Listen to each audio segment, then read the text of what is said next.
Assalamualaikum warahmatullahi wabarakatuh. Para penonton yang dihormati sekalian, khususnya para isteri, khususnya para suami. Saya gembira kerana tuan-tuan dan puan-puan tak jemu-jemu bersama saya untuk membincang satu perkara yang kita tidak boleh ambil taking things for granted. Jangan ambil ini for granted. Kerana ini sangat penting dalam kehidupan kita, khususnya dalam kehidupan suami dan isteri untuk meneruskan kehidupan dengan berbagai cabaran-cabaran pada masa-masa yang mendatang. Kali ini ialah bisikan hati isteri yang kelima. Apa dia? Wahai suamiku, buangkan sikap garang dan pemarahmu itu. Jangan garang sangat, wahai suamiku. Janganlah pemarah sangat. Aku malu dengan orang. Aku malu dengan anak-anak aku. Engkau tengking aku, wahai suamiku, kan? Engkau gunakan perkataan-perkataan yang menyergah kepada aku bila engkau bercakap dengan aku. Engkau gunakan kata-kata yang tidak menggambarkan yang kau sayang kepada aku. Engkau gunakan kata-kata yang kadang-kadang kata-kata itu menghiris hati aku. Engkau gunakan kata-kata yang kata-kata itu menjadi sembilu kepada aku untuk pengetahuan kau, wahai suamiku. Mak bapakku sendiri tak pernah menuturkan kata-kata itu kepada aku. Tolonglah, wahai suamiku. Aku sayang kau. Maka sebab itu, atas kesayangan aku kepada engkau, balaslah kasih sayang aku itu. Caranya engkau membalasnya, wahai suamiku, jangan garang sangat. Dengan anak engkau jangan garang. Dengan aku sebagai isteri yang kau dah kahwin 20 tahun, tolong.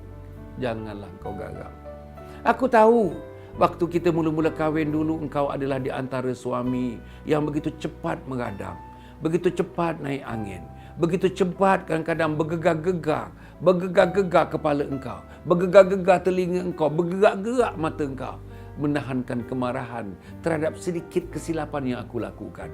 Tapi sayang, kau bawa juga tabiat ini sampai dah 20 tahun perkahwinan kita. Wahai suamiku, tolong. Kekanglah kegaranganmu itu, kekanglah kemarahanmu itu. Aku terseksa dengan kemarahan engkau, wahai suamiku. Aku terseksa waktu malam, aku terseksa waktu siang. Pasal apa aku terseksa? Jiran tetangga pernah menegur kita kerana engkau menengking aku, hingga mereka mendengar tengkingan kau itu, wahai suamiku. Anak-anak laki-laki sampai tak mau mendekati kita dah bila engkau naik angin. Sebab dia tahu dah perkataan-perkataan yang kau keluarkan terhadap aku. Anak perempuan kita lari masuk bilik bila engkau naik angin. Kerana anak perempuan tak sampai hati melihat bagaimana engkau menyiksa ibunya, isteri engkau sendiri, iaitu aku. Wahai suamiku, garang ini sifat semua orang. Tapi garang ini kalau misalnya tidak dibentuk, tidak dipelihara dan tidak juga misalnya dapat disekat dengan sekatan-sekatan yang tertentu yang boleh dilakukan, ini adalah sifat-sifat kehaiwanan. Yang garang itu rimau, yang garang itu singa, yang garang itu, yang tangkas itu buaya, yang garang itu ilah berbagai-bagai lagi. Ya, manusia haiwan-haiwan yang menggambarkan kegarangan itu. Kita bukan makhluk-makhluk haiwan. Kita kan makhluk-makhluk insan. Insan yang hati kecil. Haiwan tak ada hati kecil. Insan yang ada sifat-sifat yang dalam dirinya, yang terkandung dalam dhamirnya, dalam diri kecilnya, hati kecilnya, yang tak dibelai, yang tak dikasih, yang tak disayang, yang tak dicumbu, yang tak dicinta, yang tak ditepuk, yang tak dipujuk, yang tak dirayu. Tapi sifat kegarangan dan kemarahan kau, wahai suamiku, tidak membantu untuk mendapatkan aku ini hidup dalam suasana yang aman dan tenteram. Tolonglah, aku nak mengurus rumah tangga aku. Tapi kalau malam tadi engkau marah aku, macam mana aku nak menguruskan rumah tangga waktu siangnya? Engkau marah aku waktu petangnya, macam mana aku nak menyerahkan diri aku kepada engkau waktu malamnya, wahai suamiku? Ingatlah ya, aku ada hati dan hati aku boleh rekod. Aku ada kepala aku boleh rekod. Macam tape recorder kepala aku ni. Macam alat perakam, dia boleh merakamkan. Dan bila aku undak sesuatu tu, dia boleh menunjukkan rakaman-rakaman itu. Waktu-waktu yang aku tak mahu ditunjukkan rakaman itu. Waktu-waktu yang aku mahu dia tidak tunjukkan rakaman itu. Jadi sebab itu, wahai suamiku, dalam hal kegarangan ini, aku nak memberikan sedikit panduan kepada engkau. Pertama, insaf mengenai tanggungjawab pada isteri dan anak-anak. Kita ada tanggungjawab. Bagi makan tanggungjawab, bagi pelajaran tanggungjawab, bagi rumah tanggungjawab, bagi seluruh kelengkapan rumah tanggungjawab, bagi keselesaan kepadalah tanggungjawab kita.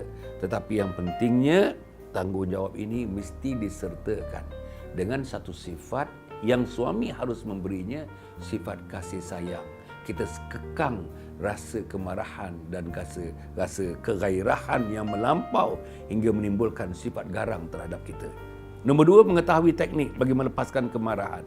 Nombor 3, jangan dilani perasaan marah. Jangan layan perasaan marah. Kalau marah, cepat-cepat astagfirullahalazim, astagfirullahalazim. Berterusan juga marah, ambil wuduk insya-Allah. Saudara-saudara akan sober balik, akan kembali pada diri asal saudara-saudara. Yang keempat, elakkan penggunaan bahasa yang tidak sopan dan kesat, kerana ini akan direkod dalam hati, akan direkod dalam sanubari. Yang ini akan menjejaskan kasih sayang suami isteri. Dan akhirnya, pelajari teknik-teknik berkomunikasi dan berinteraksi yang baik. Ada lagi 2, jangan meletakkan harapan yang terlalu tinggi pada orang lain. Sentiasa memperbaiki kehidupan kita. Terutama dalam kita memahami hati nurani, perasaan jiwa pasangan kita yang namanya suami, pasangan kita yang namanya isteri. Cukup setakat itu. Wassalamualaikum warahmatullahi wabarakatuh.